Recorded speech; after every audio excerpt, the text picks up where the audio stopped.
अपनी पिछली क्लास में मैंने आपको प्राइमरी कम्युनिकेशन मॉडल और उसकी परिभाषा समझाई थी तथा ये बताया था कि प्राइमरी कम्युनिकेशन मॉडल किस प्रकार से हमारे इलेक्ट्रॉनिक कम्युनिकेशन में प्रयोग किया जाता है। यह कम्युनिकेशन कुछ तत्वों पर निर्भर करता है, अर्थात प्राइमरी कम्युनिकेशन मॉडल में जिन जिन चीजों की आवश्यकता होती है, ये जिनकी वजह से ये मॉडल बनता है अथवा ये कम्युनिकेशन उसकी वजह से संभव हो सकता है, उन्हीं सारे सामग्री की लिस्ट को हम अवयव या तत्व कहते हैं, या अर्थात जिसे हम कह सकते हैं list of primary communication model और element of primary communication model. और ये जो तत्व है यानी तत्व एलिमेंट, ये एलिमेंट हमारे 5 हैं। नंबर 1 जिसे हम कहते हैं डाटा। नंबर 2 जिसे हम कहते हैं सेंडर, प्रेषक, हिंदी में इसको हम प्रेषक कहेंगे। नंबर 3 रिसीवर, जिसको हम कहते हैं ग्राही। नंबर 4 प्रोटोकॉल,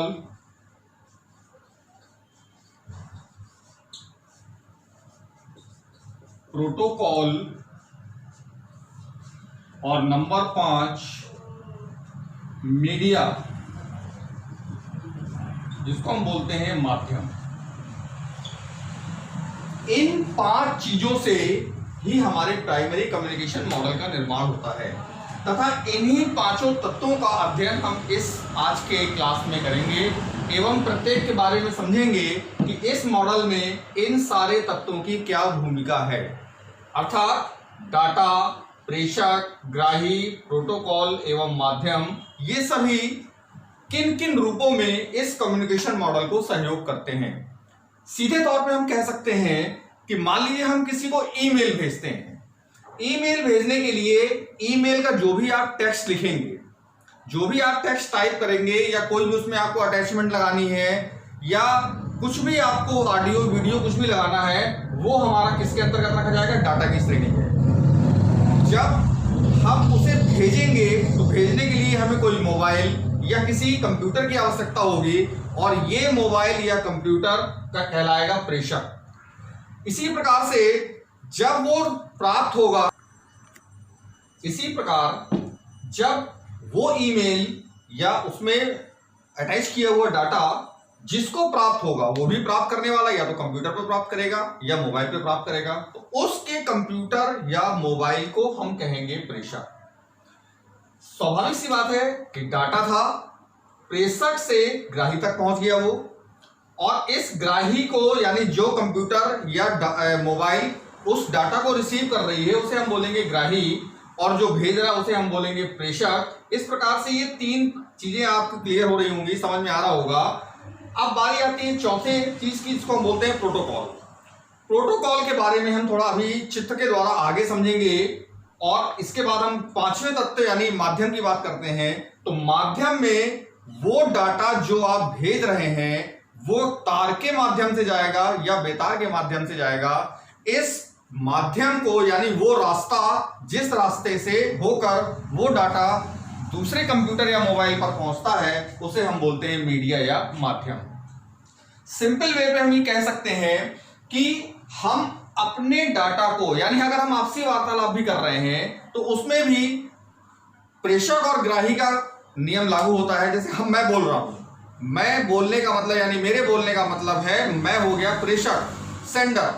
मेरे मुंह से जो आवाज निकल रही है या जो भी चीजें मैं बोल रहा हूं ये है डाटा, जिसे आप सुन रहे हैं, आप ग्रहण कर रहे हो, इसलिए आप हो ग्राही। तो ये इस प्रकार से अब हमारे दोनों के बीच में एक वायु माध्यम है। इस माध्यम यानी कोई तार तो है नहीं, किसी प्रकार का कोई माध्यम है नहीं, केवल वायु माध्यम है, इसलिए हम इसको बेतार माध्यम कह सकते हैं। मोबाइल फोन हमारा बेतार माध्यम की श्रेणी में आता है, जबकि जो पुराने वाले फोन होते थे, बेसिक फोन जिसमें बटन होता था या रिंग हुआ करती थी, ऐसे फोन को हम तार माध्यम यानी तार के द्वारा हम उस पर डाटा को एक स्थान से दूसरे स्थान पर भेजा जाता था। तो वो जो भी माध्यम हम इसमें प्रयोग कर रहे हैं, चाहे वो तार हो अथवा बेतार हो, उसको हम बोलते हैं मीडिया। यानी इन 5 तत्वों का किसी भी प्राइमरी कम्युनिकेशन मॉडल में होना आवश्यक है। इसे हम एक चित्र के द्वारा समझेंगे जिससे ये स्पष्ट हो जाएगा कि ये पूरे के पूरे 5 तत्व किस प्रकार से काम करते हैं। 5 तत्वों में से जो सबसे पहला तत्व है हमारा, मान लीजिए ये है हमारा प्रेषक, या इसको हम बोलेंगे सेंडर। दूसरे स्थान पर ये है हमारा रिसीवर या ग्राही। जब हम डाटा यहां से भेजते हैं तो बीच में एक प्रोटोकॉल होता है, इसको हम बोलते हैं प्रोटोकॉल।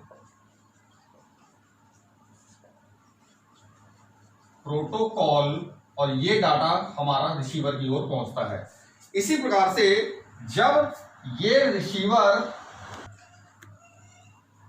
ये ग्राही कोई भी डाटा भेजेगा तो ये प्रेषक बन जाएगा और इसी प्रोटोकॉल के माध्यम से इसके पास आएगा, तब ये ग्राही की भूमिका अदा करने लगेगा। इस प्रकार आप देखें यहां पर एक प्रेषक हो गया, एक ग्राही हो गया, जो डाटा को एक विशेष स्थान जिसको हम बोलते हैं प्रोटोकॉल। अभी प्रोटोकॉल के बारे में हम पूरा समझेंगे कि प्रोटोकॉल होता क्या है। प्रेषक का मतलब सीधा सीधा है जो डाटा को भेजता है, जो डाटा या किसी भी सामग्री को भेजने का काम करेगा, उसको हम बोलेंगे प्रेषक। और इसमें प्रयुक्त होने वाले जो उपकरण होते हैं उसे कहा जाता है प्रेषक उपकरण, जैसे कंप्यूटर, मोबाइल अथवा टैब। ऐसे तत्वों से आप भेज रहे हो और जिस जगह पर ये प्राप्त होगा उसको कहा जाएगा ग्राही, एवं उसमें प्रयुक्त होने वाले उपकरणों को ग्राही के अंतर्गत रखा जाएगा। यानी इसको हम बोल सकते हैं रिसीवर डिवाइसेस। इन दोनों के बीच एक चीज काम कर रही है जिसको हम बोलते हैं प्रोटोकॉल। हमारा प्रत्येक डाटा प्रेषक से ग्राही तक इस प्रोटोकॉल के माध्यम से ही पहुंचता है। यानी हमारे द्वारा भेजा जाने वाला प्रत्येक डाटा प्रोटोकॉल के अंदर से हो करके ही गुजरेगा। ये ठीक वैसे ही है जैसे हम किसी भी सुरक्षित स्थान पर पहुंचते हैं तो वहां पर गेट कीपर या चौकीदार होता है। हम हो गए डाटा, जब हम अंदर प्रवेश करते हैं तो हमारी पूरी तलाशी ली जाती है कि हमारे पास किसी प्रकार का कोई सामग्री तो नहीं है, कोई सामान तो नहीं है। ठीक वैसे ही मैसेज या जो भी डाटा आपने भेजा है या उसके साथ जो भी अटैचमेंट लगाया है, उन सब चीजों की जांच इस प्रोटोकॉल सेक्शन के अंतर्गत होती है। कहने का तात्पर्य यह है प्रोटोकॉल कोई मशीन नहीं है। प्रोटोकॉल वो नियम है जिस नियम का पालन इस प्रेषक और ग्राही के द्वारा भेजे जाने वाले डाटा को करना होगा। प्रोटोकॉल ऐसे नियम है जो इस प्रेषक के द्वारा भेजे जाने वाले डाटा तथा ग्राही के द्वारा प्राप्त किए जाने वाले डाटा को पालन करना अनिवार्य है। प्रोटोकॉल वो सेक्शन कहलाता है जिस सेक्शन से होकर के डाटा को निकलना होगा और यही जांच करता है कि हमारे द्वारा भेजे जाने वाला डाटा ग्राही तक भेजा जाए अथवा नहीं। इसके पश्चात हम ये भी कह सकते हैं कि ये जो हम तीर से दिखा रहे हैं, ये वो माध्यम, वो रास्ता है जिस रास्ते से हमारा डाटा पहुंच रहा है। यानी हम इसको क्या कह सकते हैं, मीडिया। इसको हम कह सकते हैं मीडिया।